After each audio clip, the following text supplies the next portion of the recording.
때 강단에서 사람에게 박수를 치는 것은 하나님이 기뻐하지 않는 일입니다. 그래서 여러분이 제게 쳐주신 박수는 하나님께 돌리도록 하겠습니다.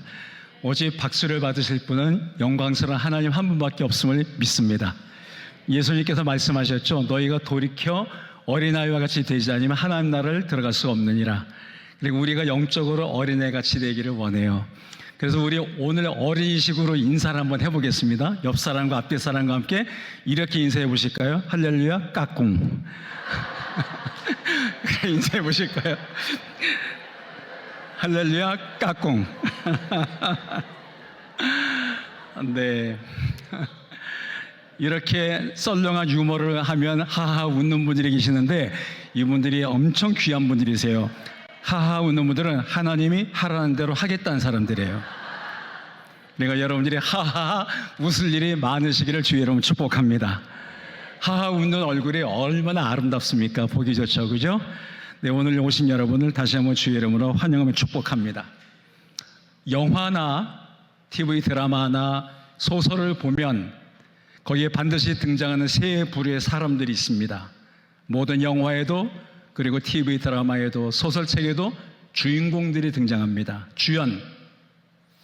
주인공들 주연은 많지 않아요. 2명, 많아야 3명이에요. 그런데 두 번째 그룹이 있어요. 조연이 있어요. 주인공들을 빛나게 도와주는 약방의 감초 역할을 해주는 사람들. 이들은 숫자가 조금 더 많아요. 조연급이 있어요.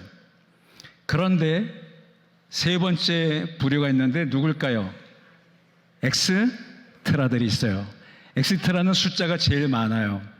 엑스트라는 대개 단역들이에요. 대사가 거의 없거나 있어도 주인공과 지나치면서 인사 한번 안녕하세요라든지 하는 정도, 혹은 주인공들이 식당에서 밥 먹거나 카페에서 커피 마실 때 주변에 들러리 서는 사람들, 그들은 대사가 없어요. 그냥 지나가는 행인 1, 행인 2, 행인 3 정도.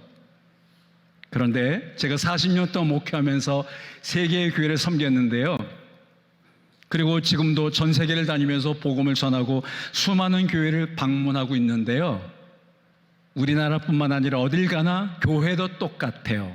세 부류의 사람들이 교회 안에 있습니다. 하나님 나라를 위해서 주연급처럼 시간과 몸과 물질을 들여 희생하며 헌신하며 눈물겹게 수고하는 사람들은 하나님 나라의 영적 주인공들이에요. 주연급들이에요. 그런가 하면 주연급 정도는 아니지만 부서에서, 찬양대에서, 혹은 교역계에서, 혹은 목장에서, 혹은 어린이들을 위하여, 혹은 학생과 청년들을 위하여, 혹은 봉사 차원에서 음으로 양으로 아름답게 교회를 빛내고 주님을 섬기는 조연들이 있으세요. 그런가 하면 지금처럼 예배당에 많이 와 있지만 그냥 주일날 한번 예배 마치고 돌아가고 아무것도 하지 않는 사람들, 구경꾼 노릇하는 사람들, 그냥 목사님 설교 들은 걸로 끝내고 나 일주일에 한번 예배 드렸어, 그러면 그리스도의 의무는 다 한 거야. 더 가까이 오지도 않고 충성하지도 않고 헌신하지 않고 목사님 내게 더 이상 요구하지 마세요. 아무것도 맡기지 마세요. 저 그러면 교회 안 나올지 몰라요. 집사님 이번 다음 주일날 기도하시면 어떨까요? 저 기도시키면 안 갈 거예요 목사님. 이런 사람들,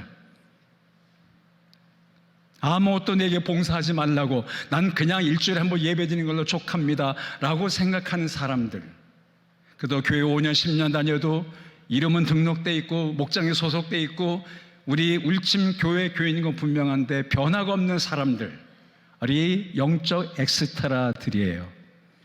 이들은 존재가 거의 없어요. 그날 그 드라마에 출연했다는데 사람들이 기억을 못해요. 왜? 아무 대사도 없었으니까, 스포트라이트를 받지 않았으니까, 주연급의 행동이 없었으니까. 오늘 여러분 어디에 해당되실까? 영적으로 울침교회 사랑하는 교우 여러분, 형제자매 여러분, 찬양대 여러분, 목장 식구 여러분, 여러분의 영적 주연이신가요? 혹은 조연이신가요? 혹은 엑스트라 정도인가요? 한번 생각해보세요. 자기에게 자문자답해 보세요. 나는 과연 하나님을 믿은 지 10년, 20년 혹은 5년 얼마 안 됐는데 나는 정말 하나님의 나라를 위해서, 우리 몸된 교회를 위해서 내 목장에서 내가 주연급으로 헌신 봉사하고 있는가, 아니면 조연 정도인가, 아니면 그냥 자리만 조용히 차렸다 갔다 왔다만 반복하는 엑스트라들인가. 만약 여기 엑스트라 정도의 삶을 살던 분이 계시다면 바라건대 이번 집회 끝난 다음에 최소한 조연급으로 승격되시기를 축복합니다. 적어도 얼굴 정도 알리고, 아, 저분이 우리 교회 집사님이구나, 저분이 찬양대 누구구나, 아, 저분이 교회계 교사였지, 우리 목장의 목련님이었지 라고 사람들이 알아들 정도의 봉사 정도는 하는 조연들이 되셔야 되고요. 더 나아가 바란다면 그것으로 만족하지 않고 끝나지 않고 하나님의 영광과 그의 나라를 위하여 예수 그리스도와 그의 생명의 복음을 위하여 나의 시간을 드리고 나의 몸을 드리고 나의 물질을 드리면서 눈물겹게 헌신하고 수고하고 봉사하는 영적 주연들, 믿음의 주인공들이 되시기를 축복합니다. 왜? 여러분 아시다시피 영화의 주인공 이병헌, 이정재, 정우성은 개런티가 굉장해요. 한 편의 영화에 출연하면 차동석은 몇십억을 받아요. 범죄도시 4 1,000만 관객이 넘었잖아요. 안 보신 분은 그런 것도 보시기 바랍니다. 주연급들은 개런티가 달라요. 배우가 달라요. 광고 섭외도 많이 들어와요. 조연들은요, 똑같은 영화에 출연했지만 개런티가 훨씬 더 작아요. 반도 못 받아요. 배우가 달라요. 급이 다르기 때문에. 엑스트라들은 분명히 그 영화에 자기도 출연했대요. 자기도 거기 있었대요. 행인 3으로, 지나가던 사람으로. 그러나 개런티 거의 없어요. 일당 10만 원 정도 받을까요? 그 정도 인정받기 못 받는 교인들이 많이 있어요. 기왕에 믿는 것, 기왕에 하나님 나라의 백성 된 것, 기왕에 목장에 소속된 것, 기왕에 찬양하려면 그냥 자리만 차지하고 조용히 사라진 물거품 같은 존재가 아니라, 왔다가 사라져가는 바다의 물결 같은 존재가 아니라 흔적을 남기고 자취를 남기고 열매를 거두고,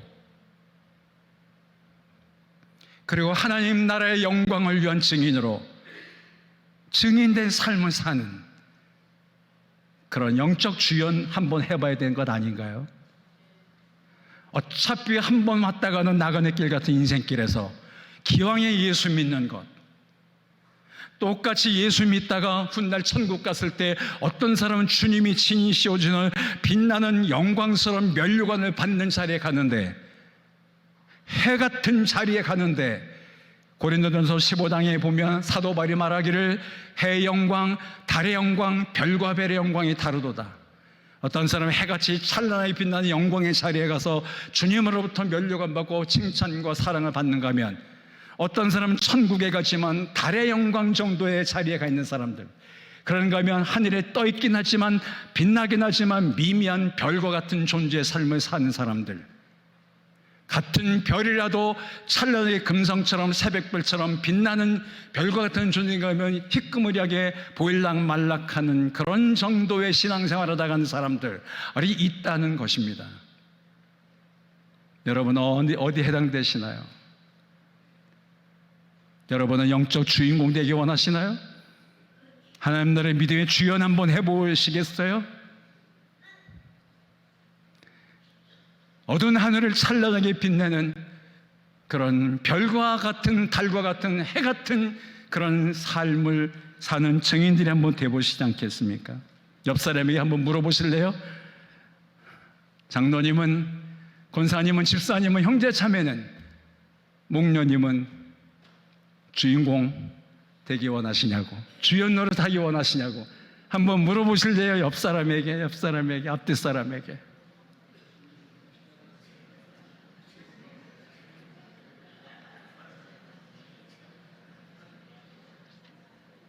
아니면 이렇게 묻지 말고 축복해 드렸어요. 믿음의 주연이 되십시오라고. 믿음의 주연이 되십시오.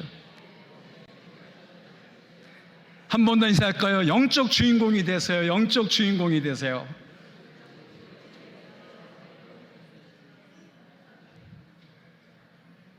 우리 기왕에 믿는 것, 지금까지 어떻게 믿었던지 좋아요. 이날 이후로 앞으로 주님이 오시는 그날까지, 혹은 우리가 주님 앞에 가는 그날까지, 하나님, 제가 부족하지만 저를 하나님 나라의 영광스러운 증인으로 사용해 주십시오. 영적 주인공 한번 하게 해주십시오. 우리 울침교회 믿음의 주연 노릇 한번 하게 해주십시오. 내 목장의 자리만 차지하고 밥만 먹고 가는 존재가 아니라, 예배 끝나고 밥만 먹고 가는 존재가 아니라, 밥을 먹었으면 밥값 좀 하시기 바라요. 밥값. 우리 식당에서 밥 먹으면 10,000원짜리면 10,000원 내고 50,000원짜리 먹으면 50,000원 내잖아요. 밥값을 하잖아요. 예수님의 은혜를 생명 양식을 매주마다 얻어먹으면서 영적 밥값 정도는 그런 그릇 돼야 되는 거 아니에요?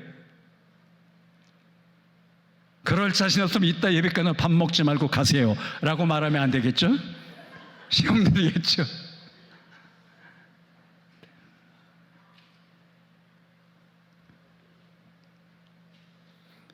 저도 은퇴를 했지만 동시에 세계순회 선교사의 삶을 살면서 제 안에 거룩한 꿈은 뭔가, 하나님, 제 생명 다하는 그날까지 하나님 나라의 복음의 주인공으로 살다 가게 해주십시오. 제가 아주 좋아하는 말이 몇 개 있는데, 그 중에 하나가 영국의 유명한 전도자였던, 미국 가서 순회 전도자의 삶을 살다 마치던 조지 휘필드라는 목사님이 하신 말씀입니다. 나는 녹슬어 없어지기보다 닳아서 없어지고 싶습니다. 나는 아무것도 안 하고 녹슬어 없어지는 고철 같은 존재가 아니라 하나님 나라의 영광에서 부지런히 일하여 닳아서 없어진 삶을 살기 원합니다. 그게 제 목회, 제 인생의 좌우명 중에 하나예요. 닳아서 없어지게 해달라고, 그렇게 쓰임받기 원한다고. 제 자랑 같지만 저희 교단이, 침례교단이 3,500개가 있어요. 3,500개 중에 저같이 매달 해외를 다니면서, 전 매달 다니거든요. 1년 내내 한 달도 안 빼놓고요. 다음 주에는 몽골 가고요. 그 다음 주는 일본에 갑니다. 후쿠오카와 구마모토.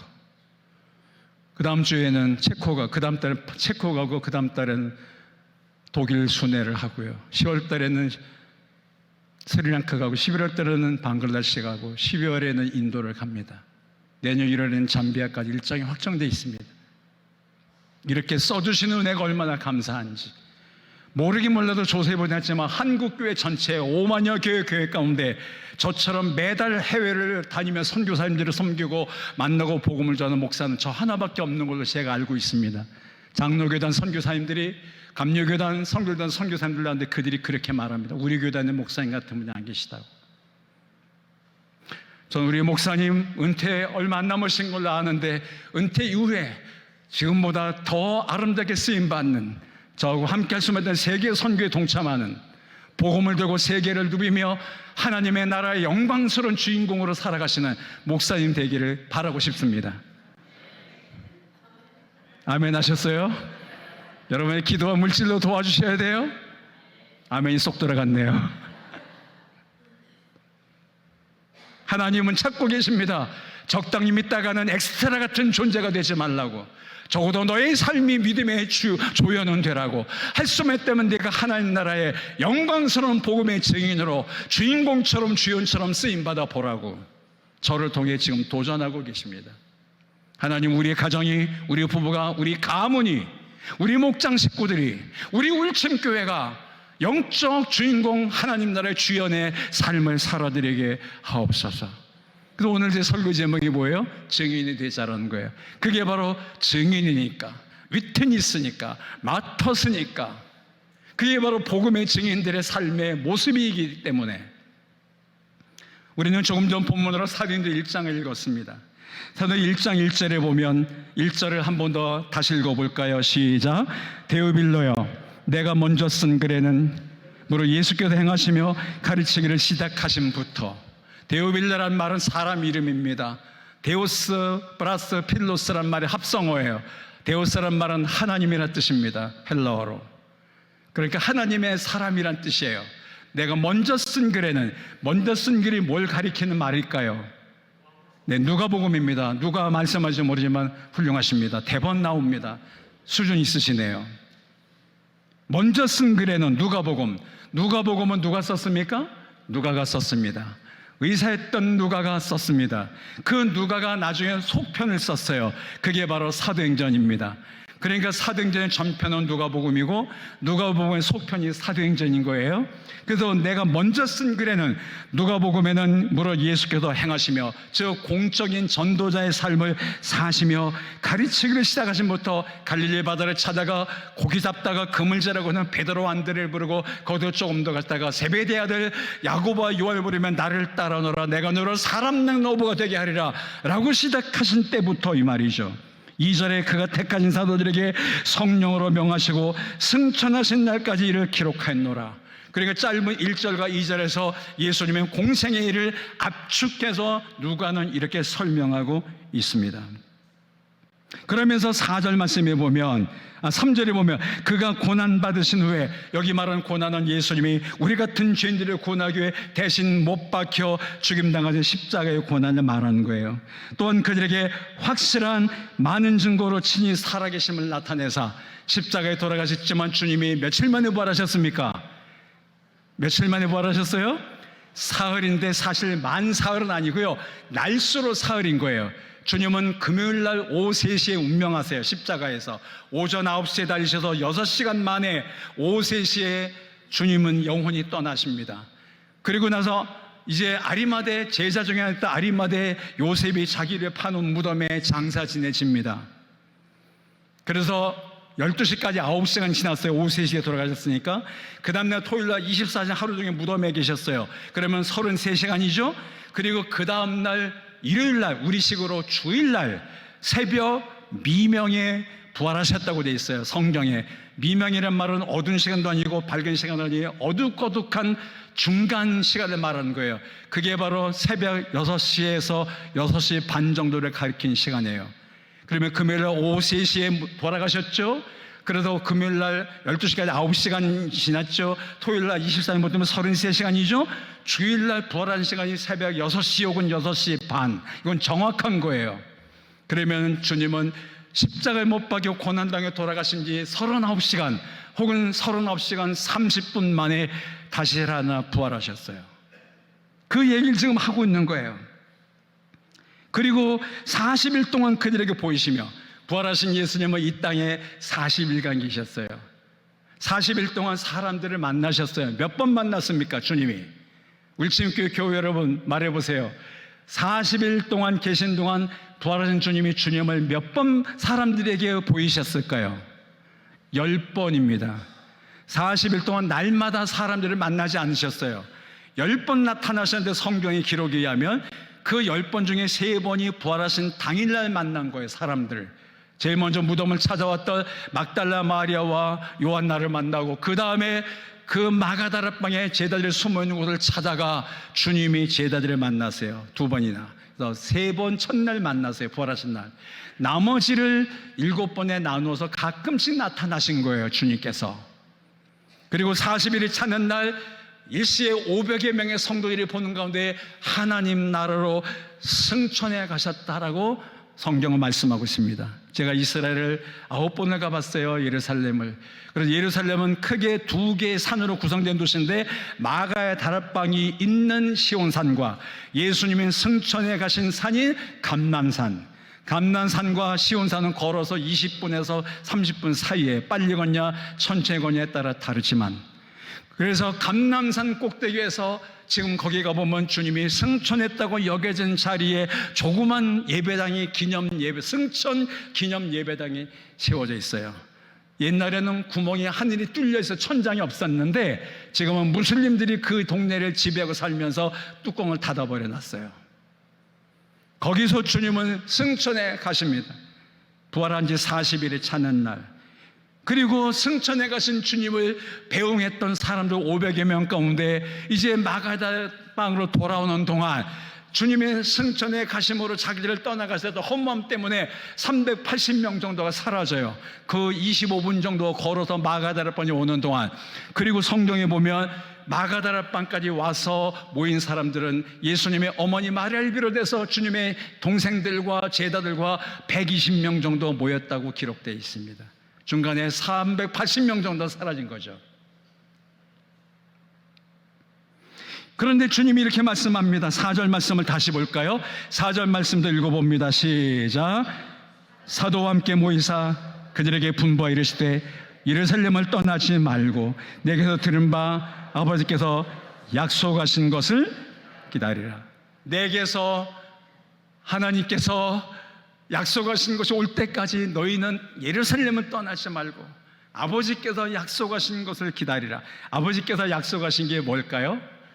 아버지 하나님이 주님을 통해서 사도들에게, 그 당시 성도들에게 약속하신 것이 뭘까요? 네, 바로 성령님이십니다. 누가복음, 사도행전의 전편인 누가복음 마지막 장이 24장을 찾아볼까요? 마지막 부분인 49절을 보십시오. 24장 49절 말씀을 보시면 누가복음 24장 49절 말씀을 펴보세요. 자, 찾으셨으면 같이 읽겠습니다. 시작. 다 같이요. 다시 한번 시작. 볼지어다 내가 내 아버지께서 약속하신 것을 너에게 보내리니 너희는 위로부터 능력으로 입혀될 때까지 이 성에 머물라 하시니라. 아멘. 주님의 말씀합니다. 하늘로 승천해 가시기 전에 마지막 남기신 말씀 중에 하나예요. 볼지어다 내가 내 아버지께서 약속하신 것을 너희에게 보내겠다.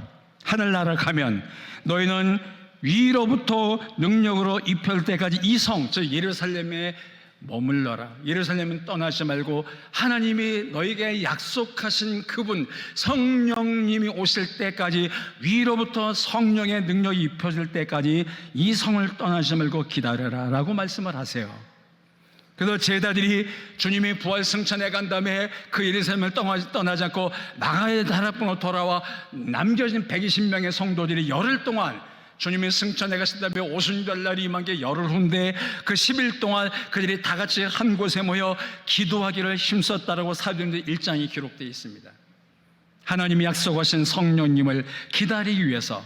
그래서 요한복음 14장을 볼까요? 요한복음 14장에 보면 예수님께서 십자가 지시기 전 날 밤 마가의 다락방에서 여러 가지 말씀을 하시는 중에 성령님에 대한 말씀을 하세요. 요한복음 14장 16절 17절을 같이 읽습니다. 시작. 내가 아버지께 구하겠으니 그가 또 다른 보혜사를 너에게 주사 영원토록 너희와 함께 있게 하리니 그는 진리의 영이라. 세상은 능히 그를 받지 못하나니 이는 그를 보지도 못하고 알지도 못함이라. 그러나 너희는 그를 아나니 그는 너희와 함께 가시며 또 너희 속에 계시겠습니다. 주님이 말씀합니다. 내가 아버지께 구하겠다. 그가, 즉 하나님 아버지께서 너희를 위하여 너희에게 또 다른 보혜사를 너에게 주사 영원토록 너희와 함께 있게 하겠다. 여기 말하는 보혜사란 말이 한문인데요, 보호한다 할 때 보자 있죠? 은혜해자, 스승사자예요. 우리를 은혜로 보호해주러 선생님 같은 역할을 오신 분이란 뜻이에요. 헬라어 원어로 파라클레토스입니다. 성령을 가리킬 때 파라클레토스라고 하는데요, 파라클레토스라는 단어는 위드, 곁에서를 뜻하는, 함께를 뜻하는 파라라는 단어와 부른다라, 말한다는 뜻이 칼레오의 합성어예요. 파라칼레오, 그 단어가 파라클레토스, 보혜사, 성령으로 이렇게 번역되고는 단어입니다. 여기 혹시 변호사가 있는지 모르겠는데 세상 지나가다 보면 길거리에 변호사 사무실 간판 큰 거 볼 수 있잖아요. 변호사란 용어는 원래 기독교 용어예요. 변호사가 뭡니까? 재판 과정에서 우리를 대신해서 이렇게 변호해 주는 역할하는 사람이잖아요. 법률을 잘하기 때문에 조목조목 정상을 참작해주세요 재판장님 하면서 우리 대신 옆에서 변호해 준 사람을 변호사라고 하잖아요. 그 변호사의 원형이 바로 파라클레토스, 보혜사예요. 우리를 보호해주고 도와주러 오셔서 대신 변호해주는 역할하는 분, 그분이 바로 너희와 영원토록 함께 걸어오신 성령이라고 말씀하는 거예요. 그러면서 17절에 말씀합니다. 그는 진리의 영이라. 세상은 안 믿는 사람들은 능히 그를 받지 못하나니, 안 믿는 사람들은 영적 눈이 닫혀 있기 때문에 주님을 보지도, 성령을 보지도 못하고 알지도 못함이라. 영적으로 화인 맞았기 때문에. 그러나 너희는, 예수님을 구주로 영접하고 믿는 너희는 그를 아나니, 즉 보혜사 진리의 영으로서 성령님을 아나니 그는 너희와 함께 가시며, 성령님은 우리와 함께 걸어오셨어요. 그 다음에가 중요해요. 또 너희 속에 계시겠습니다. 성령님은 우리를 도우러, 우리를 보호하고 지켜주러 능력의 영으로 오셔서 우리와 함께 가실 뿐만 아니라 우리 속에 계시겠습니다. 성령님 어디에 계신다고요? 저 심리 밖에? 아니면 미국에만? 아니면 버뮤다 삼각지에? 성령님은 어디 계십니까? 믿는 저와 여러분 속에 계신다. 한 문자를 따라합니다. 성령님은 구원받은 우리 속에 계신다. 성령님은 어디 계세요? 우리 속에 계세요. 멀리 계신 분이 아니에요. 가끔씩만 성령님 도와주세요. 멀리 계시다가 그래 내가 빨리 갈게. 그리고 달려오신 분이 아니라 성령님은 늘 우리와 함께 거하실 뿐만 아니라 믿는 자의 속인 우리 속에 계시겠다는 거예요. 그런 분을 보내주겠다는 거예요. 그분이 바로 파라클레토스, 보혜사 진리의 성령이시라고 주님은 말씀하셨어요. 저는 우리 울산 침례교회가 성령님이 함께 하시는, 성령과 하시는 거룩한 전이요 아름다운 교회인 줄로 믿습니다. 여러분의 가정에 성령이 거하신 줄로 믿습니다. 여러분 목장에 성령이 함께 하신 줄로 믿습니다. 여러분 한 분 한 분의 영혼 속에 성령님이 모셔져 있는 줄로 믿습니다. 아멘. 여기 아멘 하셔야 돼요. 전 잘 모르겠는데요. 그런 말 하면 안 돼요. 지금 이 마이크가 소리를 냅니다. 만약 이 마이크가 꺼지면 제 소리가 이렇게 크게 들리지 않을 거예요. 여러분이 잘 못 알아들을 거예요. 앞에 있는 분은 알겠지만 뒤에까지 소리가 안 들릴 테니까. 그런데 이 자그마한 이 구준에 이 마이크가 소리를 증폭시켜 내주기 때문에 제 설교가 잘 들리는 거예요. 이 속에 뭐가 있기 때문에요? 전기가 통하고 있기 때문에. 이 마이크 속에 전기가 흐르기 때문에, 전기가 이 속에 역사하고 있기 때문에 제 소리를 증폭시켜 주는 거 아니겠어요? 제 뒤에 선풍기가 돌아가고 있어요. 저를 땀을 식혀주느라고. 여러분 안 보이겠지만 선풍기를 돌리는 건 저 속에 전기가 통하고 있기 때문이에요.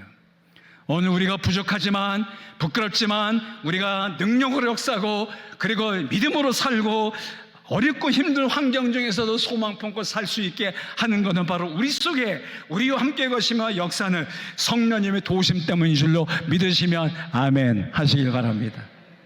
한번 저 옆에 분의 축복해 드리세요. 옆에 분의 직분을 부르면서 성령님의 속에 계십니다. 성령님의 속에 계십니다. 아멘. 그래서 같은 요한복음 14장 26절을 보실까요? 14장 26절 말씀을 26절을 한번 더 읽어봅니다. 시작. 보혜사 곧 아버지께서 내 이름으로 보내실 성령, 그가 너에게 모든 걸 가르치고 내가 너에게 말한 모든 것을 생각나게 하리라. 아멘. 여러분 성경을 읽으시죠? 집에서 혼자 혹은 큐티하시죠? 아까 큐티 책7월 분 소개하던데, 여러분 큐티할 때 혹은 집에서 혼자 성경 읽을 때 사실 성경에 어떤 건 쉽지만 어떤 건 이해가 안 되는 내용들이 솔직히 있습니다. 목사인 저도 평생을 목회도 때로 지금도 이해가 안 가는 부분이 있거든요. 그럼 여러분이 성경 읽기 전에 혹은 큐티하기 전에 잠깐 기도하셔야 됩니다. 하나님, 제가 오늘 6월 16일자 큐티를 할 건데 이 말씀을 묵상할 때 성령님 제 속에서 알게 하시고 깨닫게 하여 주시옵소서. 도와주시옵소서. 하나님, 제가 성경에 있습니다. 레위기 읽는데 재미가 없습니다. 그 말이 그 말 같고 무슨 화목제물 속건제 속죄제 양의 잡아 피를 흘리고 이게 이해가 안 갑니다. 성령님 깨닫게 해 주옵소서. 기도하셔야 돼요. 왜? 성령님께서는 그가 너에게 모든 걸 가르치고 내가 너에게 말한 모든 것을 생각나게 하려고 말씀하시기 때문에 여러분 예배드리 올 때마다 먼저 이렇게 기도하셔야 됩니다. 하나님, 오늘 6월 16일 날 예배드리는데 우리 목사님을 통해서 말씀드릴 때 성령님 제 속에서 깨닫게 하여 주시옵소서. 은혜 받게 하여 주옵소서. 하나님의 음성을 듣게 하여 주옵소서. 그렇게 기도하시면 훨씬 더 성령께서 여러분에게 역사하고 도와주시는 겁니다. 그게 바로 하나님이 보내주기로 약속한 분이라는 거예요. 예수님께 이 땅에 살아계실 때 곧 세상을 떠나 하늘나라 승천해 갈 줄 아시고 이 땅에 남겨진 제자들과 그 당시 믿었던 2000년 된 성도들을 위하여 하나님이 예수 이름으로 보내실 보혜사 진리의 성령님이 오시기로 기도했고 하나님을 보내주기로 약속했다는 거예요. 그 약속하신 성령을 받기까지 이 예루살렘 성을 떠나지 말고 기다려라. 그래서 하늘로 승천해 가신 주님을 보내드리고 마가에다 돌아온 120명의 성도들이 그 약속 하나 붙들고 열흘 동안 오순절날이 임할 때까지 간절히 기도하고 있었던 거예요. 열흘 후에 구약의 3대 절기 중에 하나인 오순절날이 임했을 때 약속한 성령님이 임하세요. 그래서 오늘날 목사님들이 설교할 때 오순절 사건, 오순절 역사하심, 오순절 체험에 의하면 이렇게 설교하면 성령이 오신 날, 성령이 오셨네, 성령이 오셨네, 우리 그런 찬양하잖아요. 성령이 임하신 날, 성령이 강림하신 날. 그래서 그 오순절을 다른 말로 성령 강림절이라고 불러요. 성령이 왜 오셨습니까? 우리와 함께 거하러 오셨고 우리 속에 거하시며 우리를 도와주러 오신 분이세요. 아멘이십니까? 로마서 8장 26절을 보세요. 로마서 8장 26절을 보시면 다 찾아보겠습니다. 로마서 8장 26절 나왔으면 응답하라. 아멘. 자, 로마서 8장 26절 찾으셨죠? 같이 읽어요. 시작.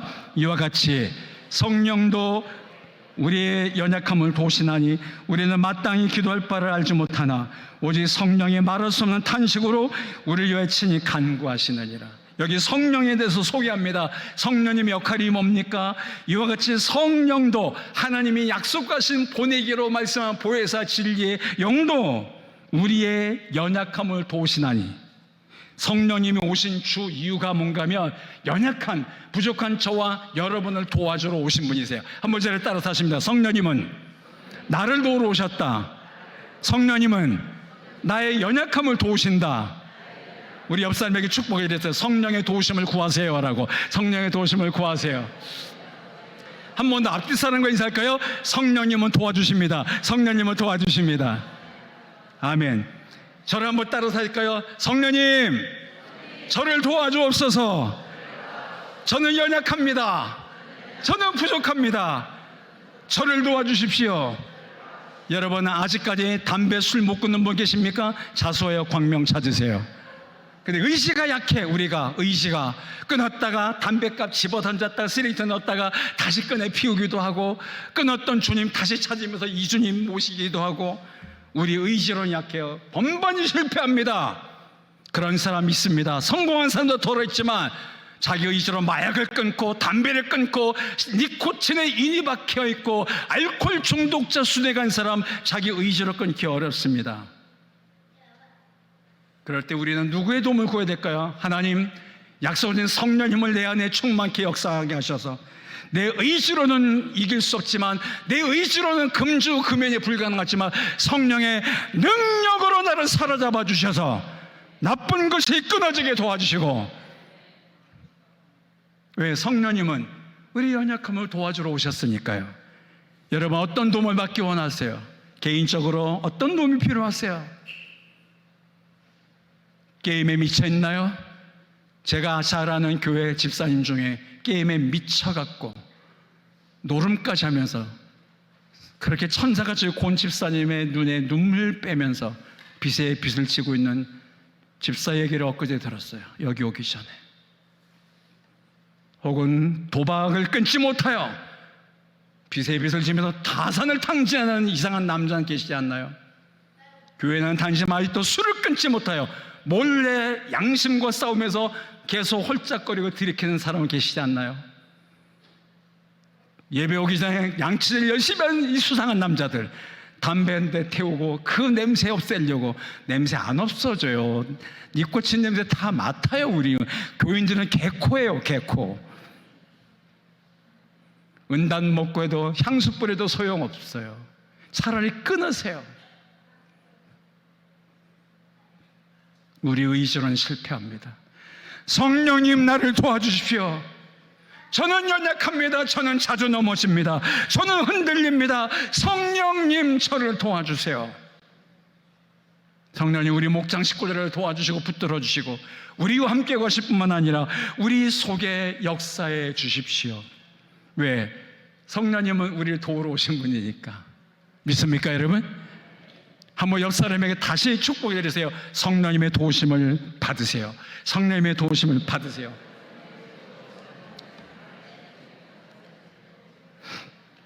그러면 다시 본문으로 돌아보면 사도행전 1장 5절에 이렇게 말씀합니다.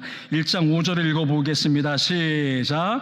요한은 물로 침례를 베풀었으나 너희는 몇 날이 못되어 성령으로 침례를 받으리라 하셨느니라. 여기 두 종류의 침례를 설명합니다. 누가는 주님의 말씀을 인용합니다. 너희가 물로 침례받았다. 이 물 침례가 뭡니까?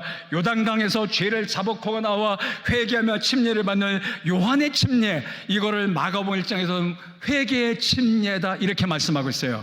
요한이 요단강에서 침례 베풀 때 이스라엘 전역에서 많은 사람이 찾아와 자기 죄를 자복하며 회개의 침례를 받았다라는 거예요. 우리는 다 물침례를 받은 사람들이에요. 물속에 들어갔었어요. 전신이 덮였어요. 과거에 나는 죽습니다. 과거에 나의 정욕과 자아를 죽입니다. 물속에서 일어나듯 나는 다시 부활한 주님과 연합된 삶을 살겠습니다 라고 신앙 고백하며 침례를 받았어요. 혹시 여러분 여기 오신 분 중에 아직 세례를 고집하고 침례 안 받는 분이 계시나요? 침례 받으세요. 좋게 말할 때. 그런 분 거의 없으시겠지만, 저는요 형식이 뭐 중요합니까? 그냥 뭐 예수님 사랑하는데요? 예, 맞습니다.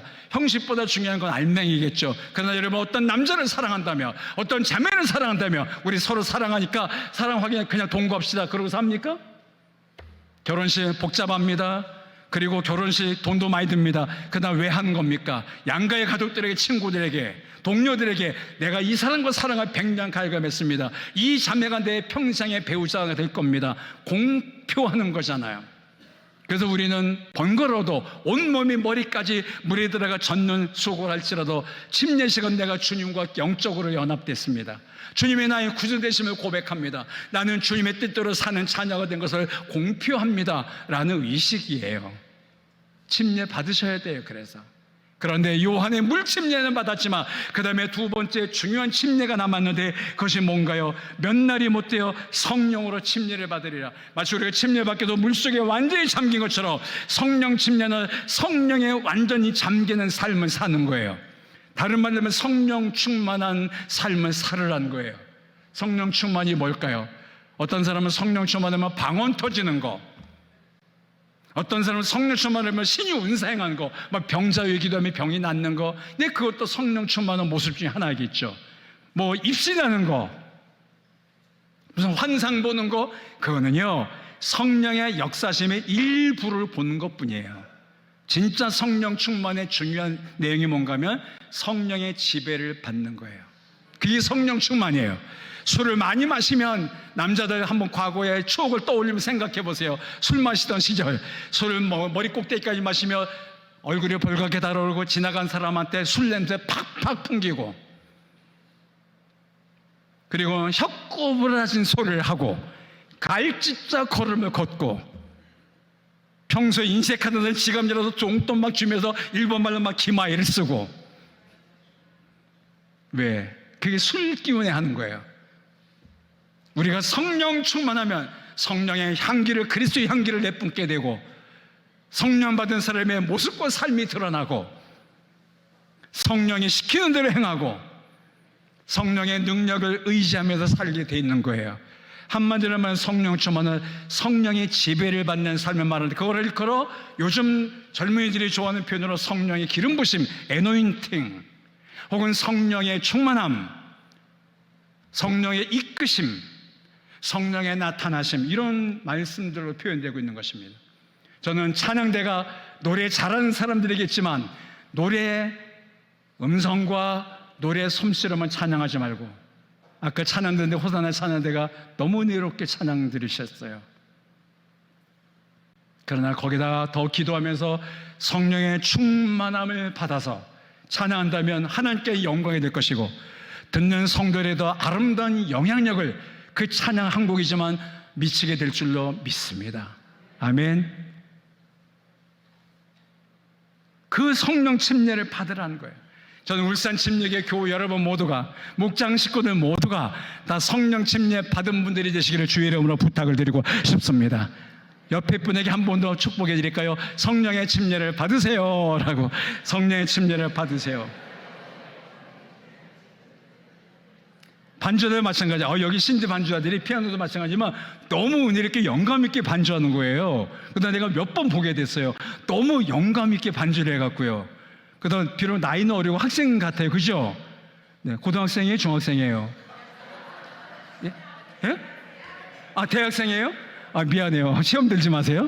아, 그렇게 어려 보이네요. 어쩌면 저렇게 동안일까? 네, 이렇게 말하면 다 좋아하죠. 그죠? 네. 정말 영감 있는 반주자들이에요. 거기다가 더 성령의 지배를 받으면, 성령이 이끄신 대로 반주하면 다를 거예요.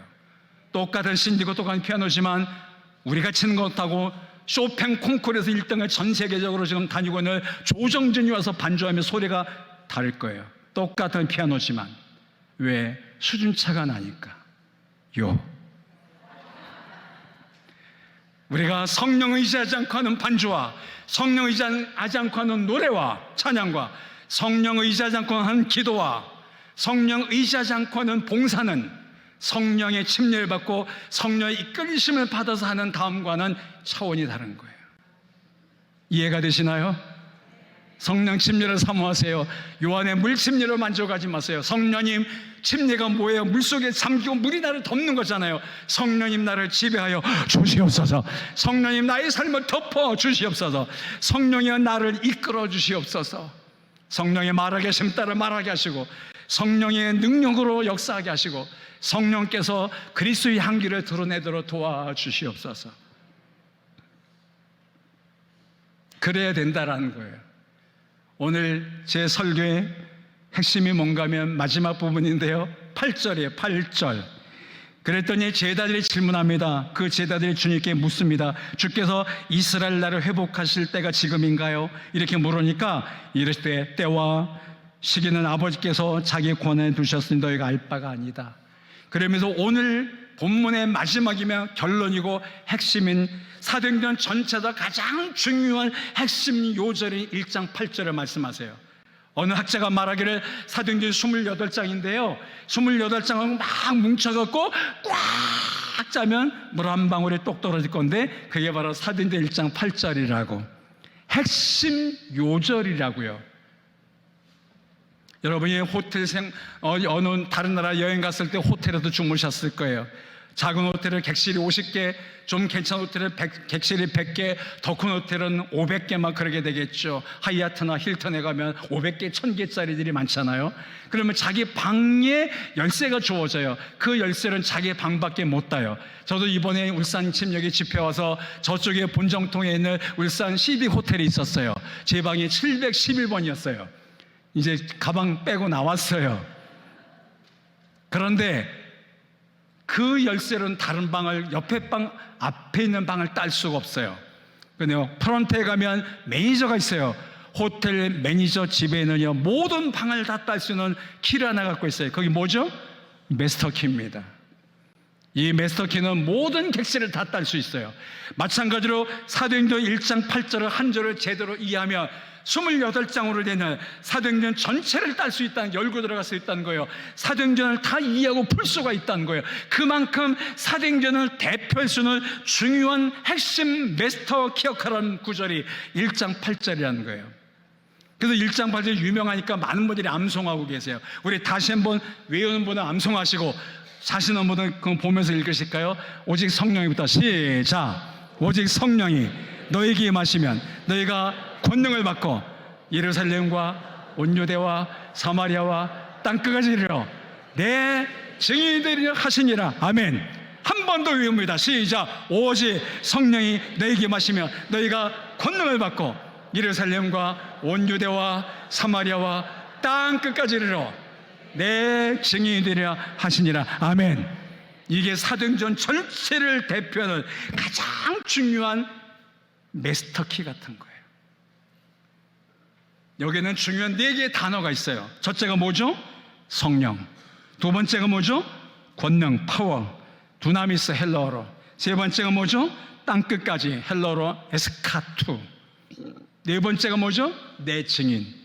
이 4개의 단어를 다 설명할 수가 없어요. 왜? 빨리 끝나고 밥을 먹어야 되니까요. 그래서 맨 마지막 제일 중요한 단어 하나를 오늘 제 설교 제목이 여기서 나왔어요. 내 증인이 되라. 주님이 말씀하세요. 너희가 성령 받았느냐? 성령 임하였느냐? 성령 침례 받았느냐? 성령과 동행하느냐? 성령의 기름 부으심을 받고 있느냐? 그러면 너희가 내 증인이 돼야 돼. 많은 한국교회 교인들은 성령님을 너무 좁은 의미로만 이해해요. 성령 받으면 방언하는 것, 성령 받으면 병 고치는 것, 성령 받으면 예언하는 것, 성령 받으면 교회 조금 부흥시키는 것, 성령 받으면 무슨 은사 하나 받는 것. 예, 그것도 맞기는 맞는 말이에요. 그러나 여러분 기억하십시오. 울침교회 교회 여러분에게 전 도전하고 싶습니다. 왜 성령님이 오셔야만 됐고, 왜 우리가 성령의 도우심을 받아야 될까요? 왜 성령 침례를 사모해야 될까요? 이유와 목적이 뭔가요? 주님의 증인, 하나님 나라의 증인, 복음의 증인, 영혼 구원의 증인의 삶을 살라고 성령을 사모하라는 거예요. 성령이 너에게 임하시면, 성령이 오시는 목적이 뭡니까? 너희가 권능을 받을 거다. 그리고 땅끝까지 이르러 내 증인이 될 거야. 성령이 오시는 목적과 성령 받은 사람의 진정한 결국의 모습은 주님의 증인의 삶을 사는 거예요. 믿습니까 여러분? 한 모자를 따라서 합니다. 성령 받은 사람은, 한 번 더 크게, 성령 받은 사람은 주님의 증인이 되어야 한다. 제 얘기가 아니잖아요. 주님께서 하신 말씀이잖아요. 오직 성령이 너에게 임하시면, 자기는 성령 받았다고 간증합니다. 그런데 주님의 증인으로 안 합니다. 가정에서, 직장에서, 회사에서 친구와 동료들과 친척들에게 복음 한번 제대로 전하지 않습니다. 그거는 성령 가짜로 받은 거예요. 제대로 받은 게 아니에요. 성령 받았네, 성령 받았네 라고 찬양은 하지만 그걸로 끝. 성령 받은 증인의 삶이 없어요. 목장에서도, 일상생활 속에서도, 가정에서도, 교회 안에서도 성령 받은 사람의 모습이 드러나질 않아요. 왜 그럴까요? 그거는 여러분이 성령님을 잘못 오해하신 거예요. 성령님 우리를 도와주러 오셨어요. 그분의 도우심을 구해야 돼요. 성령님, 저는 성령의 도움을 받기 원합니다. 저는 부족합니다. 연약합니다. 자주 흔들리고 넘어집니다. 저는 감정의 기복이 심합니다. 저는 말과 행동이 다릅니다. 저는 교회에서의 모습과 직장에서의 모습이 다른 위선자입니다. 이중인격자의 삶을 살고 있습니다. 남들이 몰라서 끊지 못한 부끄러운 것이 있습니다. 성령님 저를 도와주십시오. 권능으로 역사해 주십시오. 그리하여 나로 하여금 내 가정에서부터, 내 아내와 내 남편과 내 자녀들 앞에서부터 성령의 증인된 삶을 살도록 도와주세요. 아, 내 남편이 정말 변했구나. 이가 정말 달라졌네. 내 아내는 훌륭했지만 더 좋아졌네. 자녀들이 볼 때 우리 부모님이 집회 참석하더니 은혜 받았더니 성령 받았더니 정말 사실이네. 말투가 달라지고 행동이 달라지셨네 라고 느낄 정도로. 직장의 동료가 말할 때 내가 비록 교회는 안 나가지만 이 과장 보니까, 김대리 보니까, 부장님을 보니까 교회 다니고 싶어졌습니다 라고 말할 정도로 우리가 증인된 삶을 살아야 되는 거잖아요. 그게 바로 성령께서 우리에게 오신 주 목적이니까요. 성령이 임하는 목적이 뭡니까? 주님의 증인의 삶을 살라라는 거예요. 이 땅에서 사는 동안. 그래서 우리 사도행전 4장을 찾아볼까요? 성령 받았던 사도들과 초대교회 교우들의 모습을 볼까요? 사도행전 4장 17절부터 21절까지 보면 자, 같이 읽어봅니다. 시작. 이것이 민간에도 퍼지지 못하게 그들을 위협하여 이후에는 이 이름으로 아무에게도 말하지 말게 하자 하고 그들을 불러 경고하여 도무지 예수 이름으로 말하지도 말고 가르치도 말라니 베드로와 요한이 대답하여 이르되 하나님 앞에서 너희 말을 듣는 것이 하나님의 말씀을 듣는 것보다 옳은가 판단하라. 우리는 보고 들은 것을 말하지 않을 관리들이 백성들 때문에 그들을 어떻게 처벌할지 방법을 찾지 못하고 다시 위협하여 놓아주었으니 이는 모든 사람이 그 된 일을 보고 하나님께 영광을 돌림이라. 아멘. 그 당시에 장로들과 서기관들이 사도들을 잡아다가 족치면서 가두면서 때리면서 도무지 예수 이름으로 말하지 말고 전도하지 말라고 했을 때 우리는 사람의 말을 들을 수 없다. 우리는 하나님의 말을 대로 살기 원하노라. 너희 말을 듣는 것이 옳은가 하나님의 말씀을 듣는 게 옳은가 판단하라 하면서 우리는 보고 들은 것을 말하지 않을 수 없다. 주님의 증인된 삶을 산 것입니다. 담대하게. 그 결과가 뭔가요? 사도행전 2장으로 돌아오셔서 이미 여러분 다 아시는 말씀이겠지만 한 번 더 본다면 사도행전 2장 46절 47절을 봅니다. 46절 47절 같이 읽어요. 시작.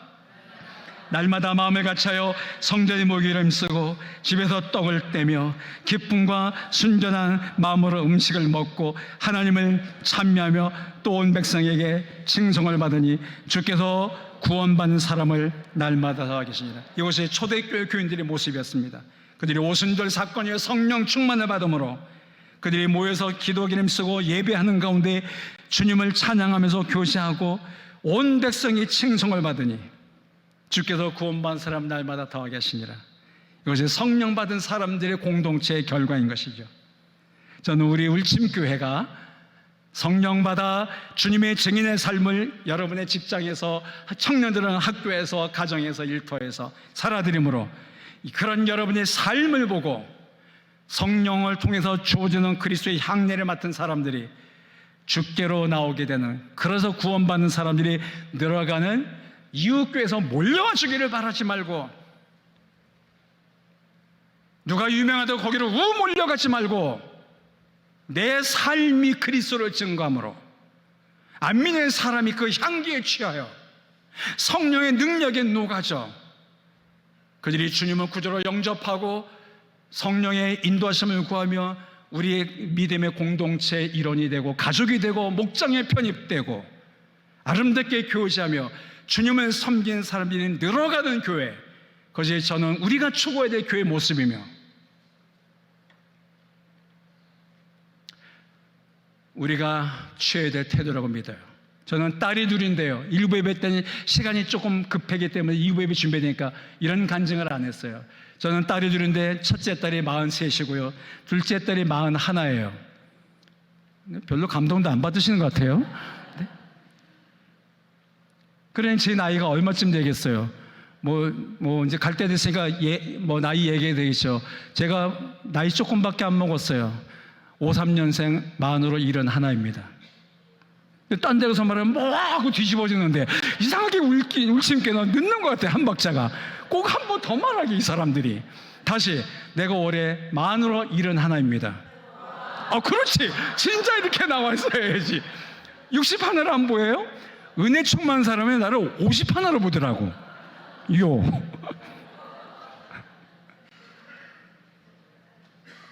첫째 딸이 날 때의 일이었습니다.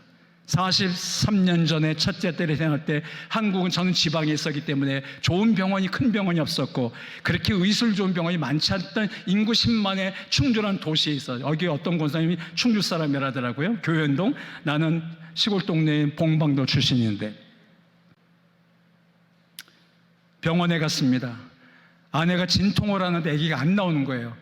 제 아내가 되게 야리야리하게 생겼어요. 첫날 봤잖아요. 워십하는 거 제 딸하고.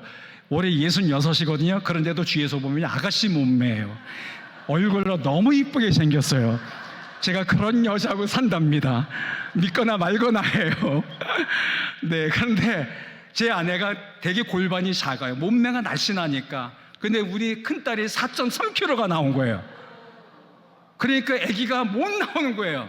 의사가 말하기를 골반이 너무 좁고 애는 커서 자연분만하기 어렵습니다. 분만 촉진제 유도분만 하겠다는 거예요. 그러니까 아내나 나나 제가 고집을 아무도 모르면서 우리는 하나님 주신 힘으로 자연분만 하겠다고 그래갖고요 28시간 진통을 했어요. 그래서 그때 아기 낳을 때 그 남편이 머리만 드시면 남편이 허리띠부터 힘주면 잘 난다 그래갖고 제가 가서 막 허리띠부터 힘주려 하는데도 아기가 안 나오더라고요. 그래서 제가 짓궂은 마음이 들었어요. 지금은 그런 게 아니지만 옛날에 공테이프 120분짜리 2개를 사다가 제가 녹음을 했어요. 아내 모를 때. 지금 그거를 우리 큰딸한테 선물했어요. 네 엄마가 너 낳을 때 이런 신음과 고통 속에 너를 낳았다. 120분짜리 녹음 테이프 2개를 녹음해 줬어요. 거기 이런 게 나와요. 너무 힘드니까 막 비명을 지르면서 자기도 모르게 너무 고통스러우니까 주님 저를 데려가 주세요. 제 영혼을 받아주세요. 자기도 모르게 너무 힘드니까 그때 제가 결심을 했습니다. 그게 제 지금까지 40년 목회하면서 제 목회의 근간을 붙들고 있는 기본 중의 기본입니다. 육신의 한 생명도 아내가 28시간 동안 진통하면서 목이 하도 소리가 목에다 잠기고 내 영혼을 걷어가달라고 자기도 모르게 비명지르도 호소하면서 한 생명을 낳는데 10달 동안 배부르서 한두도 쓰고 다리를 절면서 입도 타면서 얼굴에 기미가 끼면서 육신의 한 생명을 품고 태어나기까지 이렇게 수고하는데 한 영혼을 낳기 위해서 내가 이 정도 수고도 안 해서야 되겠는가? 어느 교회가 개척해서 1년 만에 100명 모인다고요? 2년 만에 300명 모였다고 그거 가짜예요. 자기가 난 거 아니에요. 영혼은 그렇게 날 수가 없어요.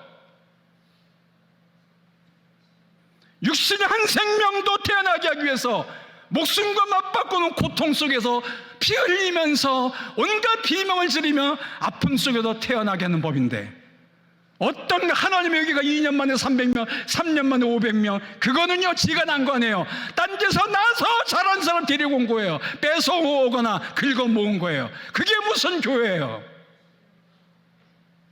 사도 바울은 내가 복음으로 너를 낳았다라고 갈라디아 교인들에게 말했어요. 복음으로 낳았어요. 복음으로 낳기 위해서 무진장 고난받아야 됐고 감옥에 가 됐고 매맞아야 됐고 온갖 고통 굶고 춥고 헐벗었노라 라고 그렇게 성경에 고백하고 있습니다. 그래서 한 영혼이 태어나는 거예요. 목장 식구 여러분, 다른 교회에서 교인 오기를 기도하지 마세요. 누가 온다고 넙죠 냉큼 받아 먹지 마세요. 그 양이 온 교회 목사님은 피눈물 흘리고 있을 거예요. 그래서 누가 우리 교회 와서 자리 좀 채웠다, 그게 부흥이라고요? 그게 교회 성장이라고요? 착각하지 마세요. 양을 뺏어온 거예요.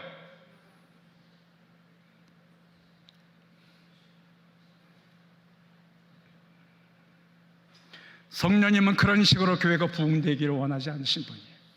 너희가 나가 복음을 전함으로 복음으로 너희가 나아라.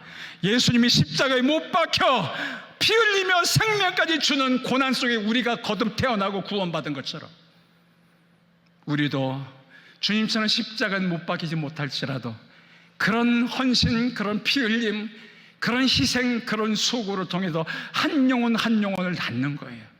그래서 저는 첫째 딸이 태어난 걸 보고 결심했습니다. 너는 절대로 어떤 교인이 이웃에도 온다 할지라도 안 받으리라. 내가 수고하여 직접 복음으로 영적 새 생명을 낳아가리라. 저는 일평생 그렇게 목회했어요. 가정교회란 말도 모를 때, 그런 거 쓰지도 않을 때부터. 그래서 저는 떳떳했어요. 하나님과 성도들 앞에. 왜? 이웃교회 온 거 내가 다 막았으니까, 돌려보냈으니까. 우리가 전도하고 말씀을 전하고 주님을 영접시키고 침례를 주고, 그래서 우리 교인들은 다 제가 침례 준 사람들이었어요. 거의 90% 이상이. 울산교회는 어떤 교회인가요? 주님의 증인들의 공동체 맞나요? 여러분의 복음으로 낳은 사람들이 있는 교회인가요? 성령의 도심과 역사심 속에서 한 영혼 한 영혼이 거듭나고 구원받는 것을 보는 기쁨과 감격이 있는 교회인가요? 여러분이 정말 원하는 교회, 누가 우리 교회 와서 자리 쳐주고 500명 만들고 1000명 만들고 그런 교회 원하시나요? 그거 교회 아니에요. 주님이 기뻐하는 거 아니에요.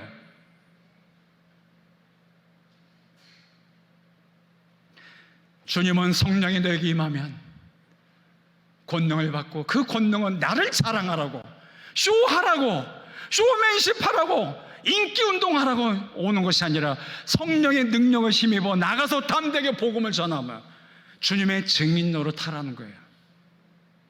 주님은 지금 주님의 증인된 성령의 사람들을 찾고 계세요. 그런 공동체를 만나고 이루기 원하세요. 울침교회가 그런 교회에 되라고 도전하고 계세요.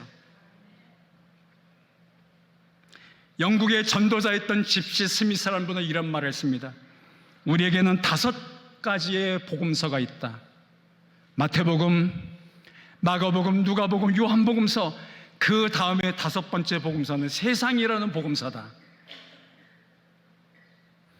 우리가 살아가야 될 세상, 정말 볼기에서 온갖 노력과 속으로 다해만 되는 그 험악한 세상, 뱀의 소굴처럼 정말 정신 못 차리면 어려움을 당할 수밖에 없는 이 세상에서 너희가 소금과 빛의 역할을 다하는 자 되라고.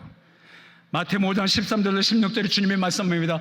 너희는 세상의 소금이 되라. 너희는 세상의 빛이 되라. 이같이 너희 빛을 사람에게 비치게 하여 저희로 하여금 하늘에 계신 너희 아버지께 영광 돌리게 하라.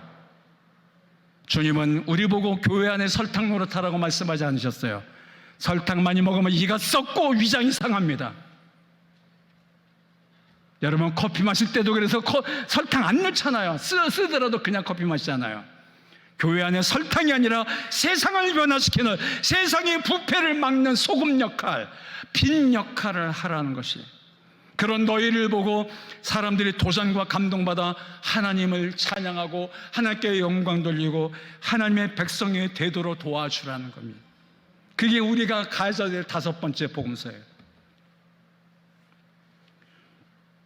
그런 교회를 통해서 그런 사람들과 성령은 열매를 맺게 하실 것이고요, 하나님의 영광 받으시는 역사가 일어나게 될 줄로 믿습니다. 저는 마지막으로 이세엽이라는 분이 쓴 이상한 어부와의 인터뷰라는 약간은 좀 분량이 있는 시 한 편 읽어드리고 오늘 설교를 마치고 싶습니다. 일부 예배 때 이거 못 읽어드렸어요, 시간 때문에. 나는 사람 낚는 어부라오. 물고기는 낚는 대로 돈이 되지만 사람은 낚는 대로 돈이 든다오. 난 그래도 사람을 낚지. 물고기는 한 마리도 못 건지만 그날 허탕이라고 하지만 사람은 한 사람 못 건져도 그날 허탕이라 안 한다오. 우리 주인은 그것만으로도 수고했다며 기뻐하시지. 나는 그래서 사람을 낚지. 물고기 한 마리 몇 푼 안 나가지만 사람 하나는 하늘과 땅보다 값이 나간다오. 우리 주인 목숨을 담보로 했다고 할까? 난 그래서 사람을 낚지. 주인은 늘 이 바다에 몸을 던져 사람을 낚았지. 그리고 언제였던가 물속에서 다 죽어가던 나를 건져 올렸지. 그리고는 함께 건지자는 거야.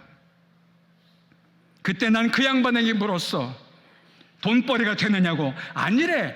돈 들여가며 하는 거래. 목숨 내놓고 하는 거래. 그래서 나는 허탕치면 어쩌겠냐고 했더니 아니래. 그렇다고 관둘 일이 아니라 나는 그 고생에 가끔 하나 건져서 뭐 하겠느냐고 했지. 아니래. 그 양반은 하나라도 건지면 그렇게 좋대. 대체 왜 이러는 거냐고 물었지. 이 양반이 눈물을 흘리더라고. 죄다 자기 자식들이래. 이 양반이 이런 말도 하더라고. 나도 자기 자식이래. 처음엔 내가 기억을 도무지 못하니까 그래도 괜찮대. 내가 살아난 것만도 좋대. 같이 살다 보면 기억날 거래. 이젠 이 양반 얼굴을 알아보겠더라고. 그래서 나도 사람을 낚지. 아니, 죄다 내 식구 내 형제를 건지는 거지. 이젠 나도 눈물이 흐르더라고.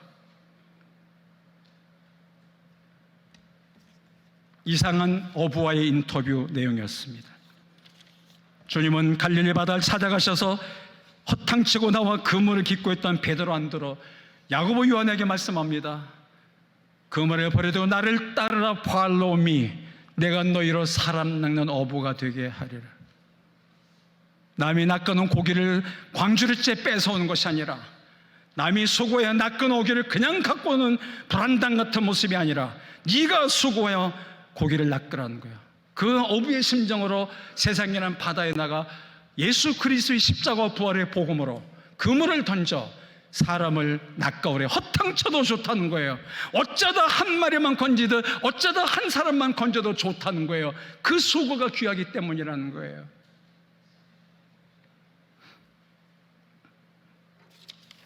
말씀을 생각하면서 같이 찬양 부르고 우리 목사님 축도로 오늘 예배를 마치고자 합니다.